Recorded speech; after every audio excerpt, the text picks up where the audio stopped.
ओजन वृद्धि एवं डायबिटीज को दूर करे पिजुली पत्र। जानंतु केमिति। पिजुली बहुत स्वादिष्ट। पिजुली खाइबा को प्राय समस्ते भल पाती। यह पाटी को जेतिकी स्वादिष्ट औषधीय गुण रे भी सेतिकी भरपूर। यह शरीर रे विभिन्न समस्या को दूर करिथाए। किंतु कौन आपण जानती पिजुली सहित यार पत्र मध्य बहुत लाभदायक होइथाए। एथिरे एंटी ऑक्सीडेंट, एंटी बैक्टेरिया और एंटी इन्फ्लेमेटरी गुण भरी रहिछि।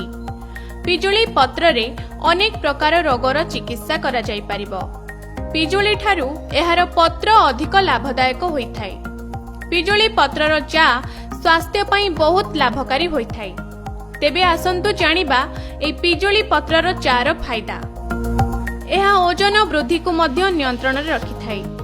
पिजुली रस बा पिजुली पत्ररू प्रस्तुत चा पीवा द्वारा त्वचा, केश और स्वास्थ्य पई लाभकारी होइथाए। पिजुली पत्र मधुमेह रोगी पई एक अव्यर्थ औषध।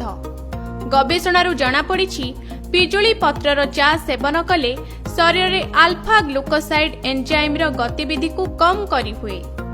केवल सेतिकी नुहे, एई चा हृदपिंड को सुस्थ रखिबा सह डायरिया को भी भल करिथाए। हजम प्रक्रिया संतुलित रखिबा को चाहुथिले पिजुली चा सेवन करि परिबे। शरीर रे जदि एलर्जी समस्या थाए तेबे एई चा सेवन द्वारा सेथिरु उपशम मिलिथाए।